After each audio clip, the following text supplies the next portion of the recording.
Welcome back. Today we're going to take a look at the CCA C10 Pro. First, I want to thank the Better Audio store on Amazon for shipping this one out to me. It's about $49.99 on their store. Typically, I would say you're paying, $7 to $10 extra to get 2-day shipping instead of ordering from AliExpress. But they ran through their stock on Amazon. I think there was about 10 of them last time I checked. Now it says in stock on September 25th. So apparently more than a few people had been ordering the C10 Pro in the past week or so. So do check that out. So this is the C10 Pro, and it's got this super nice matte black and gold faceplate, translucent black shell on that side. So what's a little harder to see is it's actually a bit sharper than I remember the ZS10 being. And I know they're not the same faceplate, but it's got a little bit of an edge to it. I don't think you're going to cut your finger on it, but something to take notice if you happen to be rubbing your fingers about it. It just feels a little sharper than it looks. But comfort-wise, when KZ used this kind of similar shell with a flat faceplate, it was comfortable, and it's still comfortable today on the C10 Pro. So I definitely like the fit. I always like the KZ flat faceplate like that instead of the ZSX, which bulges out a little bit and is much bigger. This is kind of a super comfortable fit. So this is the hibiscus cable, not the cable that comes with it. This is copper. The one that actually comes with it is the new KZ silver cable, which actually is super nice. And I didn't use it, and I'll get to why I didn't use it on this one. But I do like this cable very much on some IEMs. And I think this actually changed. This isn't the KZ Y split. So slightly different, but the gist of the cable, this new silver cable, is the same. So let's get into it. So 3 things you should know, and those 3 things are, probably 8 different bullets, but we'll kind of work through it. So the first thing, I did a video a couple days ago, and I said it was really bright and to use tape. And so after a few more days, it definitely settled down. Call it burn-in, whatever you want to call it. But some of that brightness did disappear. A lot of the harshness disappeared. But out of the box, you're going to need a little patience, a little burn-in, give it some time to kind of settle down. And apparently, when I did the first video, I probably didn't give it enough time. But later, I think even later that night, it sounded better than the previous night. So definitely have some patience. Try some tips. Do what you can while it's settling down. So I would call this one bright with a side of warmth, or warmth with a side of bright. It's kind of a unique IEM in that it's sort of right on the edge, and you could push it, you could make it lean to either side by changing your cable or changing your tips, and or tape, which is what I talked about in that first video. So I do have a small, like a partial piece of tape, just to knock some of that brightness down.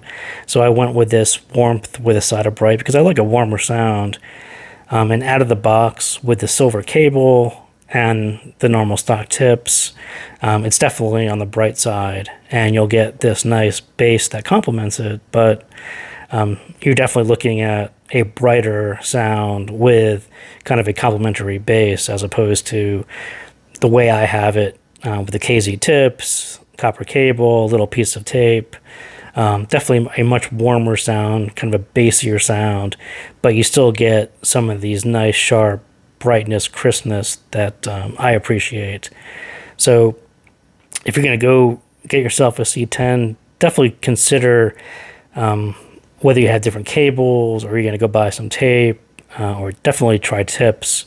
You can definitely sway it along that spectrum, and I would definitely suggest doing that, because out of the box it's got one sound, but it's not too difficult to get it to move to a more bassier sound.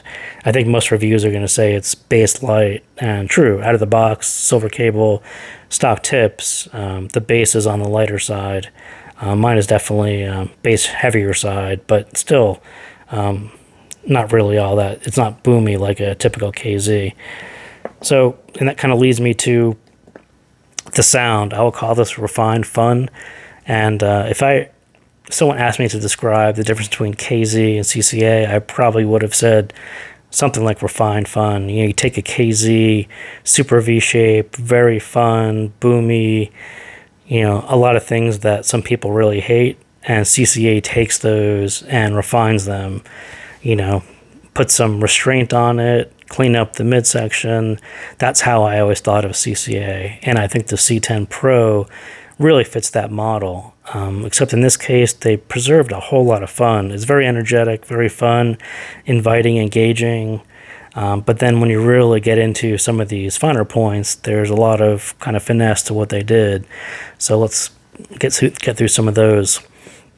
So the bass, someone made a comment, I think on my first video, and called the bass tasteful. And I have to agree. It kind of just slides right in there next to the mids. It's not big and boomy. It's very much a complement to the mids.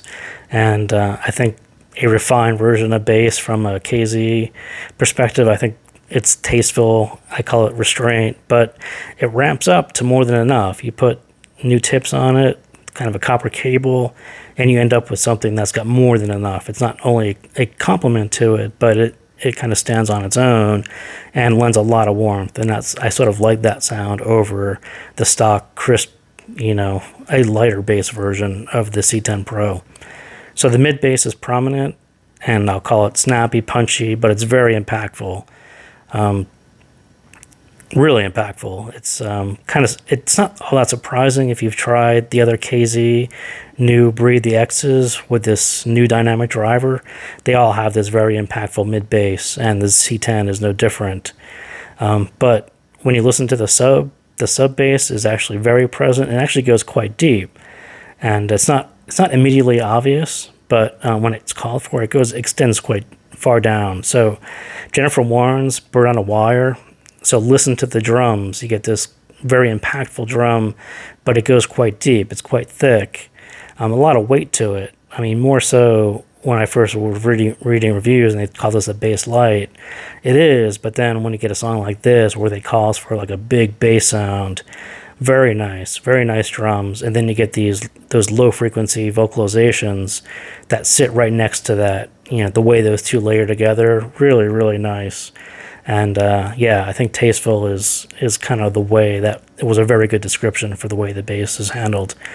Then if you want to see how far it can really go, Dua Lipa's Hallucinate, the Paul Wolford remix. It's got, you know, a super bass sound, and you know, people have been saying it's not really a bass head EDM, but you know, put a piece of tape on it, new cable, new tips, it comes really close to being a really fine EDM headset. Out of the box, not as much, but if you want to hear how far it can really go, that was a good song to push it. So the mids, you know, the gist of it is, it again is this leaner, cleaner mid sound. So not nearly as much, you have a bass light sound, so not nearly as much bleed as you would on a typical KZ. And that often leads to this recessed or thin sound. So I use tape, and for me, the tape give it a more, it's still a little lightweight sound. I don't call it thin, it's just kind of a lighter weight. It's still warmish, but you still get all that clarity, and the imaging in the midsection is really, really good. So I kind of stuck with the tape just for that sound. I wanted something just a little thicker in the midsection. If you're into something more brighter and crisper, then yeah, stick with the stock cable, no tape, and you'll end up with a midsection that, you know, it'll probably get a bit thin, especially in the male vocals. Definitely a bit thin and more recessed. So the vocals are set back a little bit, and that's kind of the same things I'm talking about, and it affects more on the male side.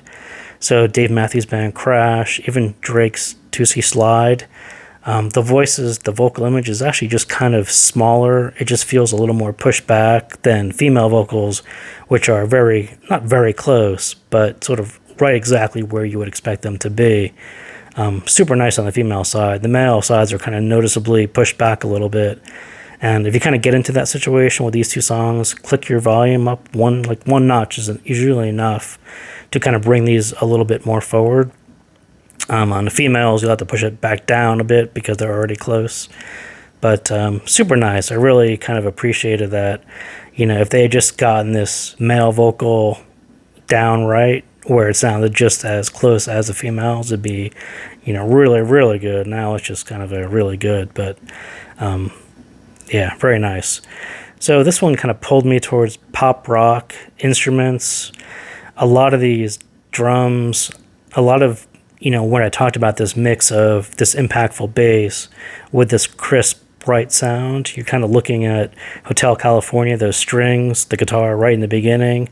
Really nice. I mean, it's even with the tape on, the Hotel California is still a slightly brighter version, and I very much appreciate that brighter version versus even on my ZSX, you get that a darker version of Hotel California, which isn't nearly as fun as something like this, where you get the brighter version.